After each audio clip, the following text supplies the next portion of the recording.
Hi friends, आप सभी का आपके अपने यूट्यूब चैनल यूपीएससी इन्फो 24 में स्वागत है। तो दोस्तों, हम उम्मीद करते हैं कि आप सभी लोग स्वस्थ होंगे और खुश होंगे। फ्रेंड्स, ये जो वीडियो है ये पीजीटी नागरिक शास्त्र का भाग 82 है। तो अगर आप टीजीटी, पीजीटी, एलटी ग्रेड और जीआईसी की तैयारी कर रहे हैं तो ये वीडियो आपके लिए है। दोस्तों, आज का वीडियो स्टार्ट करने से पहले हम कुछ महत्वपूर्ण तथ्यों को जान लेते हैं, कथनों को जान लेते हैं। ये हमारा सीरीज चल रहा है।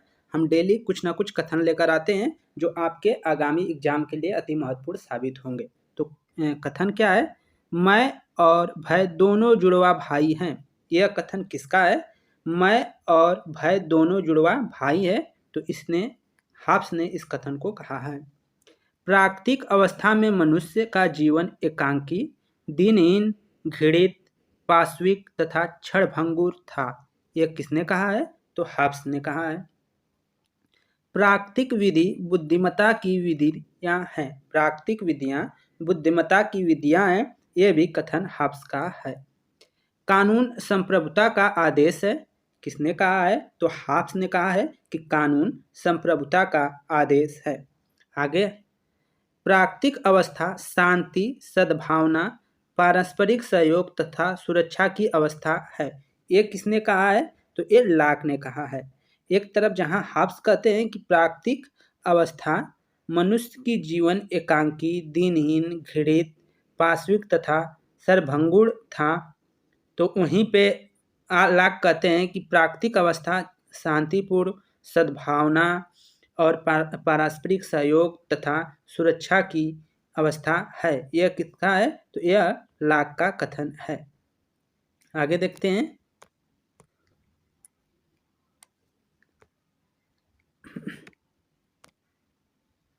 जीवन स्वतंत्रता और संपत्ति के अधिकार प्राकृतिक अधिकार है। जीवन स्वतंत्रता और संपत्ति के अधिकार प्राकृतिक अधिकार है। ये किसने कहा है? तो ये लॉक ने कहा है। आगे है, प्राकृतिक कानून नैतिकता के नियम हैं। प्राकृतिक कानून नैतिकता के ये नियम है जो मनुष्य की अंतरात्मा पर अंकित होते हैं। तो किसने कहा है? लॉक ने कहा है। जहाँ कोई कानून नहीं वहाँ कोई स्वतंत्रता नहीं। ये क्वेश्चन बार बार आता है। जहाँ कोई कानून नहीं वहाँ कोई स्वतंत्रता नहीं। ये भी कथन लॉक का है। तो दोस्तों, ये कुछ कथन थे। अब हम क्वेश्चन स्टार्ट करते हैं और आप लोगों से हमारी उम्मीद है कि ये जो 15 क्वेश्चन है, 15 में से कम 10-12 क्वेश्चन करेंगे और अपने आप को पहले से बेटर करेंगे। ये नहीं है कि हमको 5 क्वेश्चन आ रहे हैं तो हम 5 क्वेश्चन आ रहे हैं तो ये नहीं करेंगे कि हम उसी पे रुक जाएं। हमको प्रयास करना है कि आज हमने 5 किया तो कल हम 6 करें। ये हमारा प्रयास रहना चाहिए। अभी पेपर में टाइम है, 1 महीना 2 महीना लग सकता है। आपका नवंबर लास्ट मानकर चलिए। तो आपको डेली एक एक अगर क्वेश्चन सही करते जा रहे हैं तो आपकी ये भी एक सफलता है। सफलता क्या है? कि हम अपने पीछे गलतियों से सीखें और उससे थोड़ा सा आगे निकले। यही तो सफलता है। तो हमारा कभी कभी क्या हो सकता है कि जो क्वेश्चन कराते हैं, किसी प्रैक्टिस सेट में हल्का क्वेश्चन आएगा तो उसमें आप ज़्यादा कर लेंगे, कभी कभी कठिन आएगा तो उसमें आप कम कर पाएंगे। तो उससे ये मूल्यांकन आपका नहीं है कि ये पूरा परफेक्ट मूल्यांकन है। मूल्यांकन आपके पेपर के बाद ही होगा। तो ये तो एक प्रैक्टिस सेट है। इसमें आपको अपने मनोबल को बनाकर रखना है और कोशिश करना है कि हम डेली कुछ ना कुछ सीखें और कुछ कुछ से सीखते सीखते कुछ ना कुछ अच्छा होगा। बूंद बूंद से घड़ा बढ़ता है। तो फ्रेंड्स, स्टार्ट करते हैं आज का क्वेश्चन और हम उम्मीद करते हैं कि आप लोग 15 में से कम 8 से लेकर 15 तक करने का प्रयास करेंगे। क्वेश्चन है फ्रेंड्स, निम्न में से किस देश की व्यवस्थापिका को कानूनी दृष्टि से संप्रभु संस्था की स्थिति प्राप्त है? निम्न में से किस देश की व्यवस्थापिका को कानूनी दृष्टि से संप्रभु संस्था की स्थिति प्राप्त है? ऑप्शन 1 है कांग्रेस, 2 है संघीय सभा जो स्विट्जरलैंड की है, तीसरी है संसद या पार्लियामेंट जिसे जो ब्रिटेन की है, और डी है राष्ट्रवादी जनवादी कांग्रेस। तो आंसर जो आपका जाएगा वह सी के साथ जाएगा, संसद पार्लियामेंट। आप अपना आंसर देते रहिए। अगला क्वेश्चन है 2 नंबर। गत लगभग 1 दशक में निम्न में से किस संस्था के स्वरूप में भारी परिवर्तन हुए हैं? गत लगभग एक दशक में निम्न में से किस संस्था के स्वरूप में भारी परिवर्तन हुए हैं?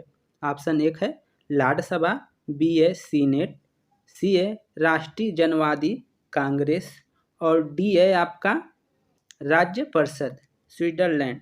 तो आंसर जो हो जाएगा ए सही हो जाएगा, लाड सभा। लाड सभा का जो है संस्था के लाड सभा संस्था के स्वरूप में भारी परिवर्तन हुए हैं, लगभग एक दशक या 2 दशक कह सकते हैं। अगला क्वेश्चन है, निम्नलिखित कथन किस व्यक्ति का है? निम्न कथन किस व्यक्ति का है ये बताना है। क्वेश्चन देखिए, संयुक्त राज्य अमेरिका में राजनीतिक नेतृत्व प्राप्त करने के लिए अनेक मार्ग हैं। संयुक्त राज्य अमेरिका में राजनीतिक नेतृत्व प्राप्त करने के लिए अनेक मार्ग है, परंतु ब्रिटेन में एक ही मार्ग है। परंतु ब्रिटेन में एक ही मार्ग है, यह कथन किसका है? ऑप्शन एक है लास्की का, ऑप्शन दो है न्यूमैन का, ऑप्शन तीन है सी है ब्राइस का, ऑप्शन डी है डायसी का। तो आंसर जो हो जाएगा दोस्तों बी सही हो जाएगा, न्यूमैन का। न्यूमैन का कथन है कि संयुक्त राज्य अमेरिका में राजनीतिक नेतृत्व प्राप्त करने के लिए अनेक मार्ग है, लेकिन ब्रिटेन में एक ही मार्ग है। आगे देखिए 4 नंबर क्वेश्चन,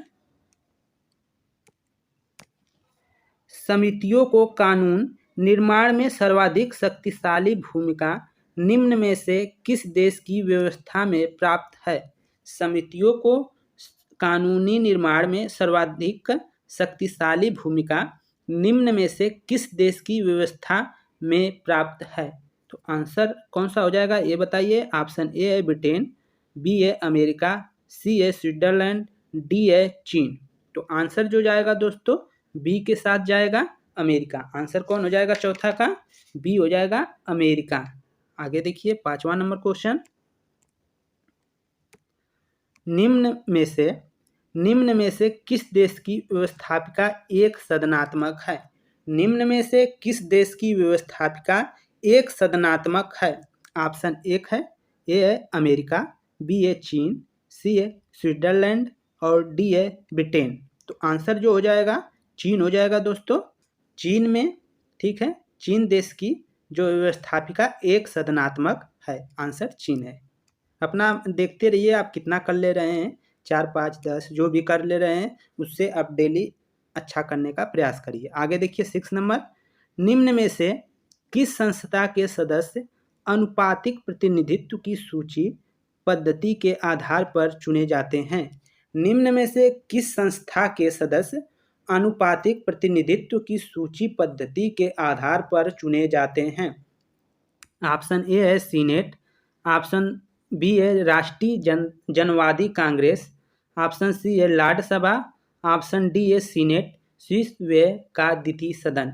तो आंसर जो हो जाएगा वो 4 हो जाएगा, सीनेट हो जाएगा दोस्तों। आगे देखिए 7 नंबर क्वेश्चन, निम्न में से व्यवस्थापिका का सबसे अधिक शक्तिशाली और सबसे अधिक निर्बल द्वितीय सदन बताइए। व्यवस्थापिका का सबसे अधिक शक्तिशाली और सबसे अधिक निर्बल द्वितीय सदन बताइए, ये आपको बताना है। ऑप्शन दिया है ए सीनेट, ऑप्शन बी है राज्य परिषद, ऑप्शन सी है राज्यसभा और ऑप्शन डी है लाड सभा और ऑप्शन ई है ए और डी दोनों। तो इसमें 2 चीज़ें पूछी गई है, इसलिए आपको ऑप्शन बीपीएससी की तरह बनाना पड़ा। ठीक है, वहाँ बीपीएससी बिहार पीसीएस अगर देते हैं तो उसमें 5 ऑप्शन होते हैं, तो उसी तरह इसमें भी बनाना पड़ा दोस्तों। तो अधिक शक्तिशाली पूछा है और सबसे निर्बल पूछा है, तो जो द्वितीय सदन है वो कौन से हैं? तो आंसर जो आपका हो जाएगा ई वाला सही हो जाएगा। ए सबसे शक्तिशाली है सीनेट और जो डी है राज्यसभा सबसे कमजोर है, निर्बल है। तो ये दोनों हैं।